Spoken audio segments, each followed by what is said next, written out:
Hello, everybody. Welcome to another episode of the Conversation of Our Generation, and Happy New Year.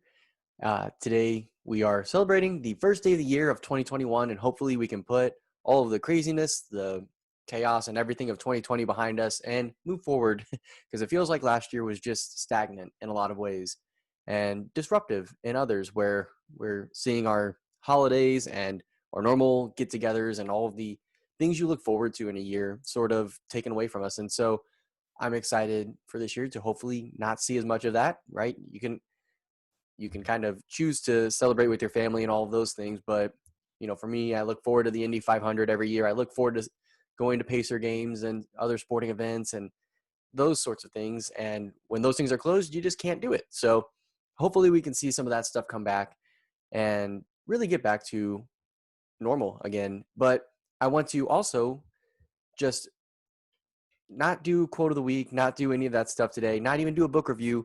I just want to talk a little bit about the reading list that I'm adding to the show notes today. So there will be 25 books in here for you to check out and read. And in this new year, I think it's important to be continually learning, continually going along and adding to your wealth of knowledge, because I talk about all the time, solving the problems of today with the wisdom of the past.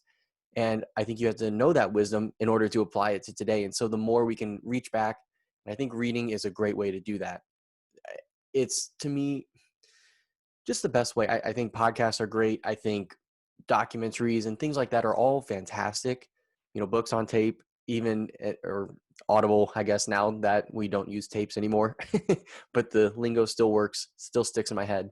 But all those things are great. But what I think does best of all is actually sitting down with a book and reading it, even if it's on Kindle. And I think that that'd be great. And so definitely, I think that's a huge thing. And one thing that you can do now is I have published my book on Kindle. I think the paperback version should be coming soon. I'm not exactly sure how long that takes, but if you go and to the show notes, there's a link there to buy it.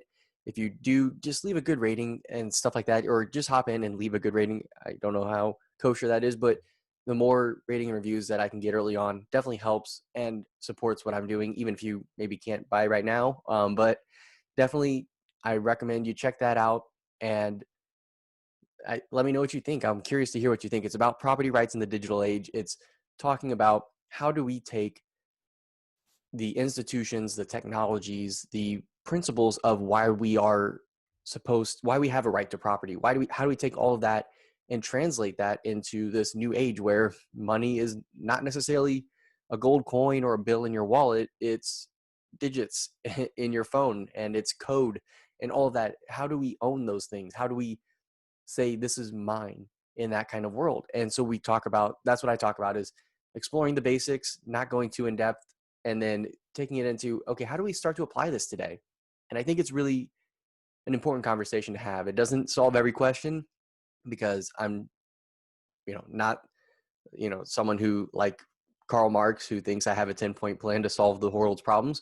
But I think it points us in the direction of where we should be looking for solutions, offers some ideas, and I think hopefully some people who are more technologically uh, adept than I am can help out with that and deepen that. And so definitely check out my book first and foremost. I think that that's one that I have to push out there and promote. So sorry.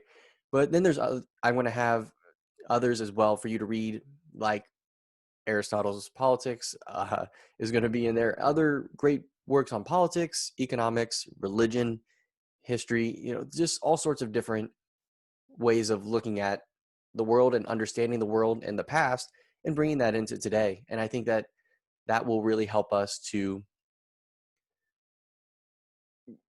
gain that wisdom and then start to know or start learning how to apply that. And so that's what I wanted to announce, is my book's out, and definitely check the show notes. There's links in there to all the books that I talk about. So, or not talk about here, but there's links to all the books in the show notes for you to go and just see what I've read in the past. Some I've reviewed, so there'll be links to check out the book reviews for those, but some I haven't reviewed yet. And so definitely still check those books out, because the books that are in there are books that I've read and books that I've enjoyed and learned from. even if they're hard to read, some of them easy to read and just enjoyable more so.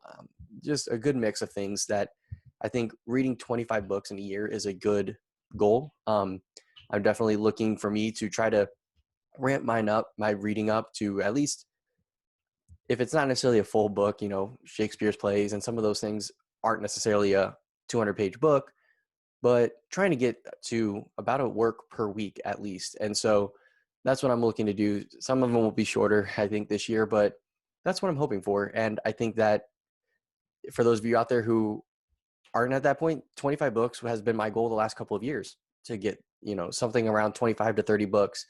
And I think that that's a book basically every 2 weeks. And if you're able to do that, I think you're going to see yourself learning a lot more and growing a lot more in really being able to participate in discussions confidently.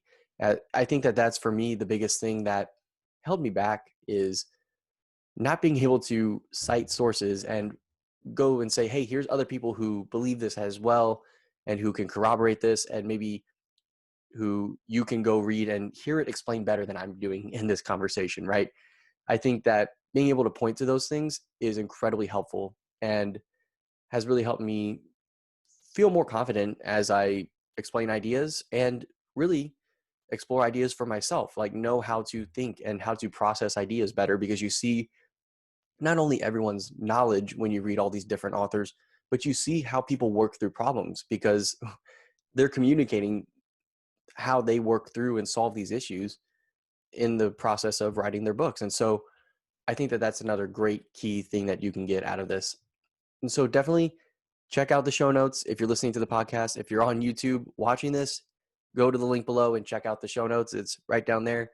And you can also, if you're listening to this on the podcast, on YouTube, wherever you're checking this out, subscribe, hit the bell. If you're on YouTube, so hit subscribe and leave a good rating and review, like this on YouTube, all those things, and share this with some other people who you think are looking for some reading. If you hear people in this new year saying, I want to read more, say, hey, here's a great place to start. I think it's really important for us to not just learn everything from Netflix documentaries and really dive into the classics and get that knowledge and that wisdom that's back there and be able to use it today. And so definitely check that out. Follow on Twitter at ConnorVarGen, Facebook.com/ConversationForOurGeneration, and find out more. Check out all the other book reviews on ConversationForOurGeneration.com. There's definitely going to be books that I've reviewed that aren't in this list, not because they're not good, but because I'm trying to keep it to 25 that I think people should read. And so definitely do that and let me know what you think. And lastly, check out my book as well on Amazon. Just search Nick Jamel. The link will be in the show notes as well. Or you can search the title, Property Rights in the Digital Age. As of right now, that's not coming up as well. So if you search my name, Nick Jamel, you'll be able to find it. And thank you for listening to this episode or watching this episode of The Conversation of Our Generation. Let's get the dialogue going. Talk to you next time.